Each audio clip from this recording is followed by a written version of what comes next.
All right, so we're back into another Dragon Ball Super Card Game video. We have another top placing deck, and this one's King Vegeta.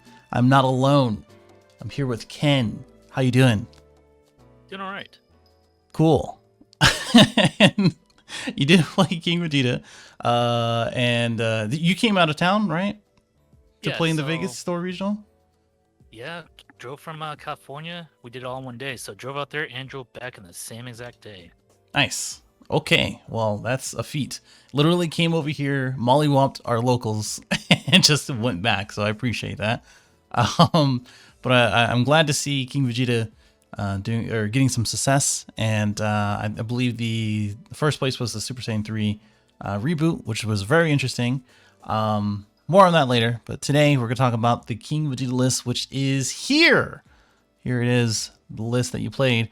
Looking at it, looks pretty good. Like, honestly, it plays a lot of the good cards here, and as well as some of the text that I've been seeing time and time again. And of course, we can go through the sideboard and what your thoughts are for that too. But obviously, we have the Jiren Yusen up here, incredibly good for this deck, for the auto, and as well as just the aggression. We do have the Heartfelt, which is really cool to see, honestly, and you can kind of talk about that. And then we have a few sideboard options. But what do you think is the main pieces of this deck, and what would you like to talk about? I mean, no surprise. The main pieces in this deck is going to be the Vegeta engine. I mean, the best correlation to this deck would be Storm 2.0, right? We got the TP Vegeta. He's basically Goten on crack. It's filtering, draw 2. And then we got the Vegeta Crit, which is the top 5 filter as well. Mm-hmm. So the reason why we wouldn't help Heartfelt Please, because the 3-drop Vegeta top 5 is any Saiyan. Right. So it allows you to dig for the pieces that you are missing, and it doesn't specify if it has to be mono red. So you can dig for your Heartfelt Plea if you don't open it. So with that and the 3-drop, I mean the Bond 3 1-drop Goku with the Bond 25, it just made sense to stick that engine in there. Mm-hmm. I was using Duvall's list as a template when he topped with it. Gotcha. And I just felt that list had a real problem finishing out the games. And Heartfelt Plea is just, it's always been almost every deck, Dark Broly, whatever deck they can splash in the efficient. It's definitely a mid-range / game ender card. Mm-hmm. So I just felt in this variant, it felt a lot better than the Bardock Crew Chain. Right. Yeah, I can see that. And then we played the Wolf Fang Fist over the Topo. I just felt Topo was anti-synergetic for what the deck was doing. And then, especially with the mecha format right now, we want as many free negates as we can. So if we got a pending field effect of the imposing negate, the Wolf Fang Fist will neg 15k through Bear. So that's pretty much 20k, which, other than Dark Brawly, takes about care of any battle card in the format right now. So I just felt it was a better choice over Topo. For sure. Yeah, I mean, we have a lot of aggression here. We have good amount of defense. Obviously, playing the Violent Rays for Dark Broly and other, bigger beaters, whether it's a Unison or battle cards, and Imposing Presence. How was Imposing Presence throughout the tournament as well? Imposing Presence is definitely something that you could have if you're having your hand. You feel safe. Other than against Mecha Frieza, obviously you're tapped out. They do Mecha Frieza things. But having that card in general just makes you feel super safe. Yeah. Combining that with the Wolf Fang Fist is pretty much double negate if you're tapped out as long as you have Unison in play. It's a very good comfort level. Imposing Presence plus multiple super combos is also a safe feeling. It's just the discard effect while you're tapped out is at 3 life, obviously. Right. It's just very safe. I mean, you filter so much with this deck, and people always say, "Oh, you had all 4 super combos, huh?" Well, the deck filters. I mean, yeah, you look at top 5 twice with the leader and Vegeta, like, you're gonna see them, right? Like, we're adding super combos. One guy said, "Oh, you had all 4 super combos." I'm like, dude, you saw me search out 3. Like, yeah, it's what the deck does. You're gonna filter, and anytime they're going neg 5, they have to combo up. I'd say the least impactful card, believe it or not, is the Goku blocker. I can see that. It's just, I mean, early game is good if you're worried about the leader attacks you can block. But honestly, I cited that out most games. I mean, Yeah. I'd rather go in if we're paying 1 energy, we always want to go in for crit, right? So we want to do that pressure, we want to do that. If we're on the defense, we want man and open. We want to, if possible, hard cast imposing presence, hard cast the violent rays and wolf fang fist. We don't have to use them for free. Yeah. So the one drop for the blocker that's 19, and the meta is currently 20k blockers. I mean, realistically, the Goku's only going to be blocking a leader swing. Mm-hmm. I can arguably justify not main decking. I personally set it out. The one card in my set deck that put in a lot of work was Broly Crown. Okay. What was that kind of important in? Mecha Frieza. Obviously, we're getting rid of Aegis cards, Bojack Arrivals, Apes, Mm-hmm. problem cards. It's just also when you're going for game, let's look at how much combo power you have. Right. And take away one of them for sure. Exactly. Against Dark Broly matchup, I saw he had brainwashed. I'm like, hey, we're not dumping hand Champa this turn. We're gonna wait a turn. I just felt it was more impactful, so I can definitely see why someone wouldn't main deck the Goku. And Broly main deck, I can definitely see it. The other thing I went with, what a lot of people didn't agree with me, is the Gohank Secret over Lineage. Yeah. I mean, you play what 5 unisons here, 4 more on the side with the Gohanks being played for 4. It's pretty wild. Why'd you pick that over this or those, I should say? So the Gohank Secret, if we're picking one Secret over Lineage, Lineage does not win me the game, right? Lineage is kind of big on the fact that my opponent is bad, and he's going to dump on a card that doesn't have barrier, and I'm going to steal it. Other than that, it doesn't really do much, in my opinion. I know there's we can take a battle card, but if we're pressing for game, it's not likely we're taking a card that's active. Yeah. So if we're taking a rest card, it's rested. We're not attacking with it.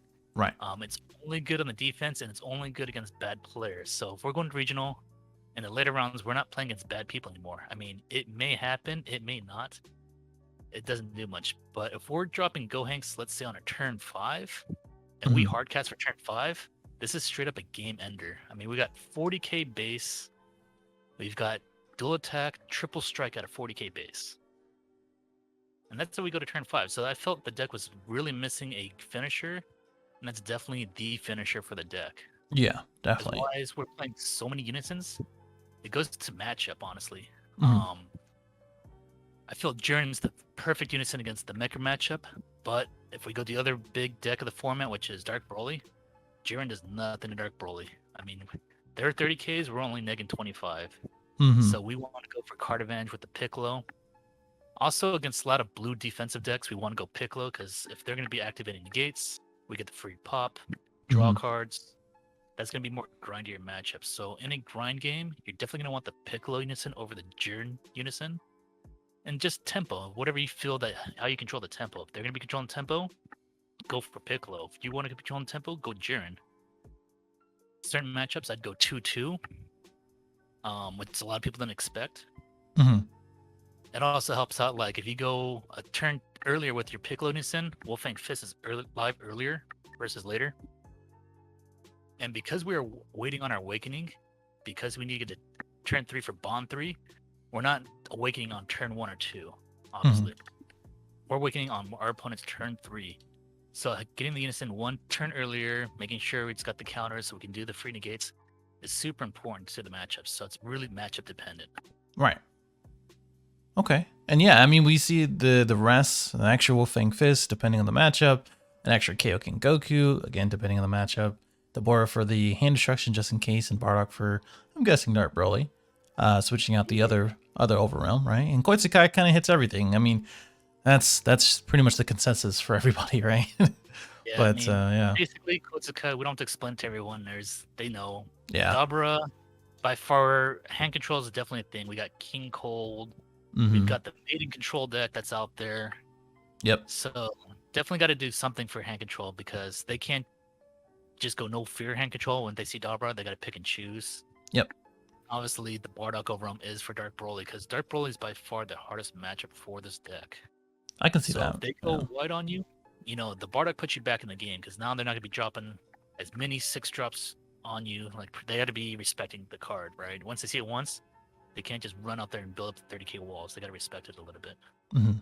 For sure. Okay. Overall, I mean, this is pretty good. A lot of good matchup knowledge, or at least I think overall the ratios are really good. I think this looks pretty good as far as the sideboard, and just really depending on, like you said, the matchups, and just depending on what kind of player you're playing against too. But Yeah. that sort of gets us into the next part, which are the matchups. As I understand, there should have been 6 rounds. I'm pretty sure there were 6 rounds, but you were saying that you had 5. So how did that go? And Yeah. how did that look? For the life of me, I can't remember what the 6 matchups were. I definitely remember first round being the Vegex. Okay. Main reason I forgot it is game 1 after doing the deck list, we forgot the field card. Oh, I So, see. usually we have the field card attached to our leader, but because, deck list running out, everything was shuffled in. So Yeah. we had to start the Vegex matchup. It was in his favor, so we had to come back for the reverse sweep on that. Hmm. So really rougher than it should have been. So definitely remember Vegex round 1. Okay. Second round was a mecha matchup. It's pretty grindy. He had some spicy tech where he sided in switching gears. Oh yeah, I've seen people where if they're playing red, they'll just side in, the pieces for it. Basically the Vegeta or the critical, whatever it may be, that you can actually use your own. Yeah, so it was a mecha matchup, so we went planet into switching gears. That's pretty crazy, actually. Yeah, so I remember that matchup very well. It's funny because game 3 I slightly bricked, and he showed me he opened up 3 switching gears. And Yeah. it just hindsight was stuck in his hand because I didn't give him free babies because I didn't actually open up any of the Vegetas. Oh, okay. 3 was actually So it just worked out. Yeah. it just happened to work out where I bricked and he didn't, and Yeah. because I bricked, he lost. Nice. Had I didn't brick, he might have won the game because he did open up 3 switching gears. So that would have been a very interesting match. Yeah. Had I not bricked. For sure. Okay. What was round? Yeah, round Dark 3. Probably. Okay. That was a very difficult match, let me tell you. Basically, game 1 we won because of the Gohanks. We just hardcasted 5, got in there. Mm-hmm. 2, same type of situation. Went to turn 5, and he had double brainwashed. Oh wow. So we dumped on the second one and we lost. Mm. And then turn 3 is just heartfelt, and then we charged a red yellow. And we just went for a second hardcast heartfelt. So we just went multiple heartfelt please that game. Oh wow. Just Okay. charged them. Wow. Yeah. So we did the 1, we charged the 2 because mana is not super important in the deck. Yeah. And then just recycle and reuse, I guess. Oh wow. And he needs 2 yellow, right? Yeah, so we charged 1 and then I think bounced it or something. I'm not quite sure, but 1 ended up back in the deck somehow. I forget. Oh, okay. But yeah, somehow it was either bounced to hand. Mm. I forget what card he was playing, but he was playing like a really teched out Go Tanks, bouncing, warping cards. It was hand control and bounce. Interesting. So it was really, and he at one point he brought up for the 3-drop Vegeta blockers, the 16k where it pops a battle card. Yeah. So he was playing that. He was playing a lot of bounce, a lot of hand removal. The TP Vegetas that you just warp a card. Mm-hmm. Very interesting list. I believe he made top cut as well. I think you may have played my local. That's probably Eric. Shout out to him. Yeah. Like I said, his list was super interesting. It had a lot of techie in it. It wasn't just a standard Dark Broly. It was very, very interesting. Yeah. Yeah, I played against it. If that's him, I played against it, and it's super annoying. Let's just put it that way. Yeah. Like I said, it bounced the heartfelt plea, and then he kept going. He's a lot of pressure too, and yeah, it was just a weird match. And but yeah, basically, Go Tanks won that game. If it wasn't for the Go Tanks, we would have lost that for sure. Can't remember what the other matchup was. Then we drew. Played against my friend Tommy V, who also taught. Gotcha. Playing Android 16. Yep. Android 16 is a real deck. I mean, it's definitely interesting. If they go past turn 3, it's very hard for any deck to win because they just started rivaling. They've got blockers. They've got hand control. Majin Buu. Yeah, Majin Buu Unison. Mm-hmm. Shout out to Majin Buu Vs. Everyone used that this weekend. Yeah, it's nuts. The card's nuts, and it's hard to get rid of. Yeah. So, I mean, it blocks, it bottom decks, it untaps an energy, draws yeah, it does everything, man. It does a lot for sure, and it does everything well. So if they're ramping, and they drop it a turn earlier, it's just really hard to deal with. For sure. So very grindy, hand control, you know, and then of course, we got removal too. So is I went defensive route, so it's just a really stally game. Mm-hmm. And then the last matchup that I remember is another mecha. Okay. Um, this mecha was the mono yellow one, Okay. and the Lord Slug hurts this deck. Let me tell you, Yeah. 'cause we're trying to plus off our Vegetas, and if he goes Lord Slug where you can't draw off leader effect, we're pretty much hard stuck at that point. Mm-hmm. So that's where the Kyokans came into play, Crowns came into play. Yeah, because we're still going in. We're not super aggro. Like if we're summoning Heartfelt Plea, we're swinging, but we're not comboing at that point because we're afraid of final flashing, resting other cards. We're okay just swinging in with and letting them out resource themselves. Right. Um, we take care of their Bojacks with either the Kaioken or the Jiren. Mm-hmm. The Lord Slug, we're kind of waiting for them to do something, but with it having barrier, you're low-key waiting on, a Kaioken and Jiren play at that point. But Right. I mean, that Slug is slowing you down, so it's definitely something to take care of. That was the harder mecha out of the yellow-blue. I think the mono-yellow for this particular matchup is definitely better. Mm-hmm. I know people argue the yellow-blue is a lot better, but the Slug, the passive is just really, really powerful against this deck. Yeah, I can see that. And if you don't see well, I mean, most of the time you'll probably see it. But if you don't see that Kaioken, then it's probably gonna be really hard throughout the match for sure. Yeah, I mean, at one point, I believe I just hardcast the Jiren for 3, swing it later, and just activate battle and just sack off the Jiren. Oh, okay. To get Slug. Right. But that feels pretty bad.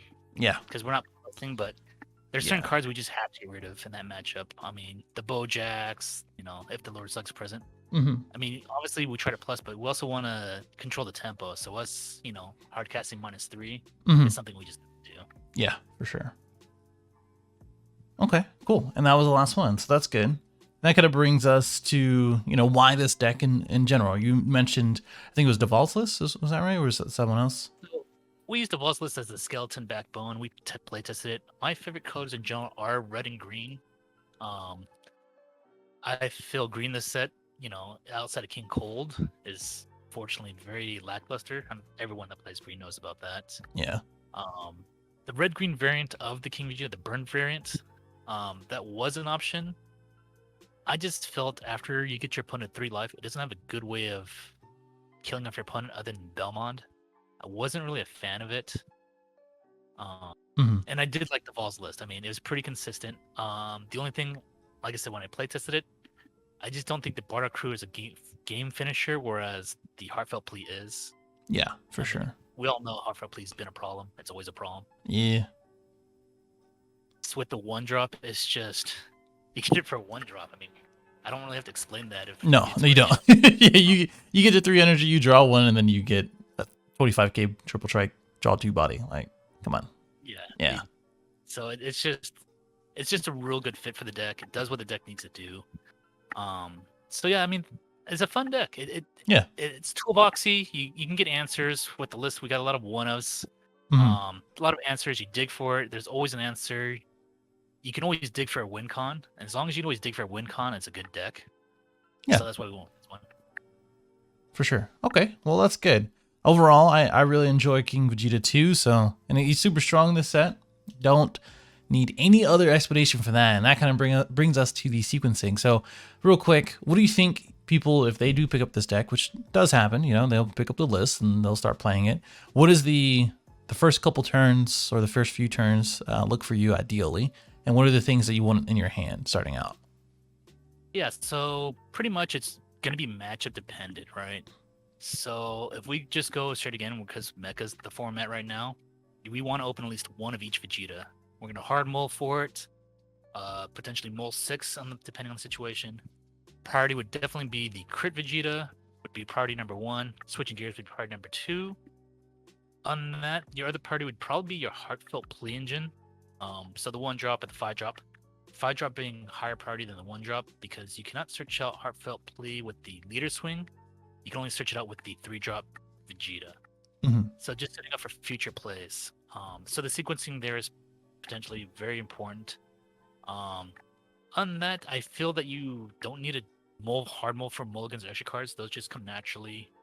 You just want to make sure you always dictate the pace. So making sure you're opening up these Vegetas. Turn 1 crit Vegeta, potentially the SS switching gears the same turn depending on if your opponent went first or if you went first. Mm-hmm. It's very important. So we're just going mass card advantage. After that, you got to plan in your mind what you're doing next. So do we have the units in play? Okay, next card we're looking for is a King Piccolo, so we can try to go for a turn 3 kill. If not, if you're going for more of a mid game, the card we didn't talk about was SSB Vegeta at full power, Mm-hmm. which is really underrated right now. Those turn your switching gears from useless back into something that's actually can apply pressure, because as soon as they awaken, those 10Ks aren't doing much. Right. So it's really understanding the matchup and what you're trying to do and make sure you're dictating the pace and they're not controlling the pace of the game. Okay. That sounds good. Cool. All right. Well, that kind of closes everything else. Any closing thoughts? Would you play this again? Do you have shout outs? What's up? Definitely would play the deck again. I had a lot of fun with it. I thought the local regionals was definitely a much needed thing for us people that do not like webcams. I personally am not a fan of it. Mm-hmm. I respect that they do it, so it gives people to play. The local regionals is definitely a step in the right direction. Shout out to all the people that we lost contact with. I had a real fun catching up with everybody. Shout out to my TED splitting group, man. They all put some time in. They know who they are. I appreciate all of them. And that's pretty much it. I had a great time. Cool. All right. Awesome. Yeah. Glad to see everybody. I was there. I don't think I saw you, but I'm glad to see everybody come down, especially from California. A lot of cool, good people there. A lot of cool people there. Really good players. West Coast is the best coast. We already know. And that brings us to the comments. If you know, or if you have any questions in the comments below, definitely let us know. I'm sure somebody will answer you. If not, subscribe if you are new, like, dislike. Ken, thank you for taking the time out today. Say bye to the people, man. All right. Appreciate your time. Thanks for hanging out. See ya.